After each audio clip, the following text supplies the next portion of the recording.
Welcome to our writing inequalities lesson. This one's going to be similar to our writing equations lesson from earlier in the unit, where we're going to translate word problems or sentences and try to rewrite them as an actual inequality using our numbers and variables and inequality symbols. So we're going to be looking for those keywords and phrases that tell us when to use less than or greater than or one of our other inequality symbols.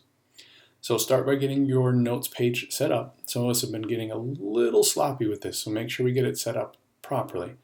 You should have your title right across the top of the page, nice and big. That way when we have to flip back and find a lesson in our notes, we know right what lesson we're looking at. Then get your learning target in here, not just the 6EE8, but the description of it as well. The numbers don't mean much to us if we don't know what it's talking about. And then lastly, get your I can statement written in there.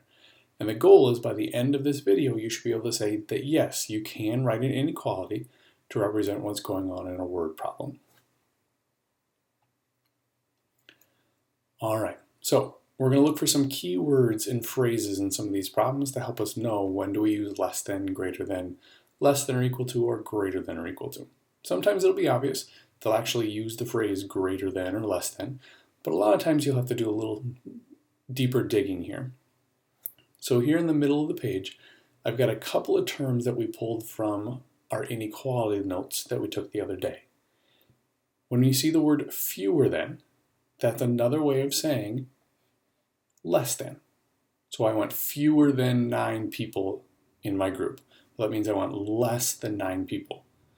More than, well, that's another way of saying I want something that's greater than.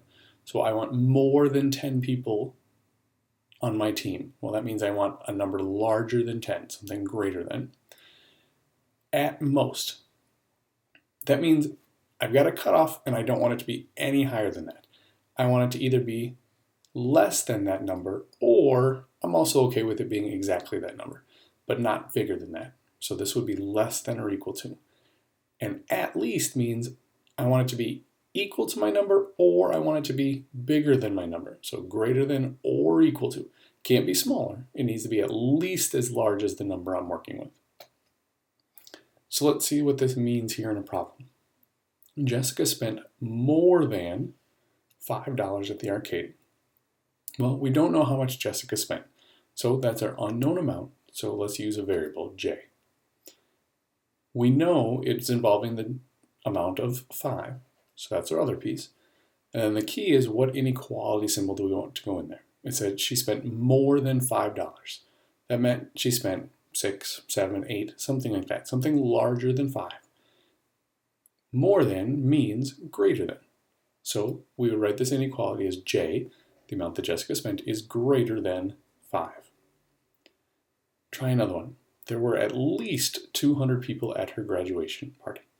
So we don't know how many people there were, so we'll call it P, but we know it's at least 200 people. So we know 200 is going to be part of our inequality. At least means greater than or equal to. That means I'm okay with it being exactly 200, or I want it to be larger than 200. At least means it can't be any smaller than 200, but it's okay to be larger than that.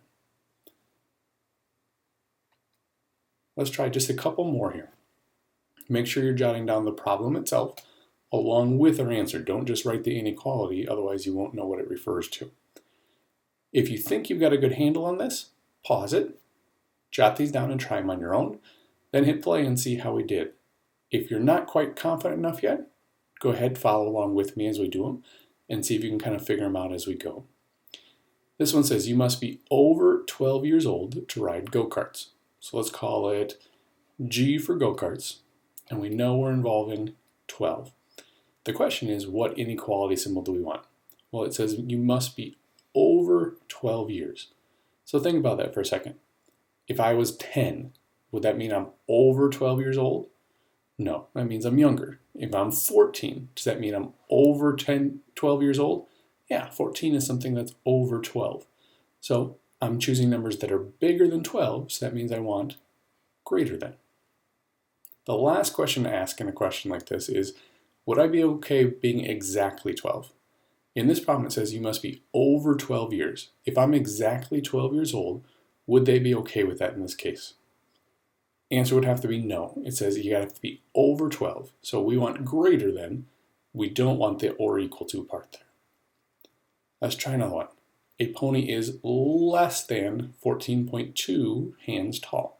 Hands is just a measurement where they actually use the length of a person's hand to measure how tall something is.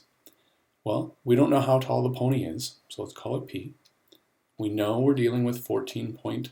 In this case, they come right out and tell me, we want less than. So the pony has to be less than 14.2. So maybe it's 14 hands, maybe it's 13, maybe it's 2.5 hands. Something smaller, something less than 14.2. Next one, you must be at least 16 years old to have a driver's license. So let's call it D for driver's license. We know we're dealing with 16, and the question is, do we want something larger or something smaller than 16? Well, if you remember from the notes we were just looking at least means I want you to be bigger than 16, greater than 16, but I'm also okay with you being exactly 16. So greater than or equal to. Your age can be greater than 16, 17, 18, 19, 20, 21 years old, or equal to 16. We're okay with you being exactly 16 years old in this situation. To use one stamp, your letter must weigh under 3.5 ounces. So let's call it L, kind of use a script L here. And we want 3.5. Now we need to figure out what's our inequality symbol. Well, it says your letter must weigh under 3.5 ounces. That means it needs to be lighter than 3.5. So we want something that is less than 3.5. Ask yourself, would it be okay if it was exactly 3.5? Is 3.5 ounces under 3.5 ounces? Answer would be no, so that's why we're not going to put the or equals to underneath of there. So sometimes plug in a couple numbers, think through which ones would work and which ones don't, and that helps you see whether or not you want to add in that or equal to, or whether you want to leave it out. Last one, you must be no more, sorry, it's supposed to be than 100 pounds to jump on the trampoline. So let's call it T for trampoline. We're talking about 100 pounds. Do I want numbers greater than 100 or smaller than 100 if it says no more than 100 pounds? Well, that's kind of telling you that if you're over 100 pounds, you can't jump on the trampoline. It's got a weight limit. So we want numbers less than 100. So we would say less than. But always ask yourself the question, would it be okay if I'm at exactly 100 pounds? It says you must be no more than 100 pounds to jump on the trampoline. Well, 100 pounds isn't more than 100 pounds, so I'm meeting the requirement, so I can put the or equals to there. My weight, T, is less than or equal to 100 pounds. I'm good to go. I can be on my trampoline. All right, that was the end of our lesson. Hopefully you got a little more comfortable and a little more confident on how to translate word problems and sentences into inequalities.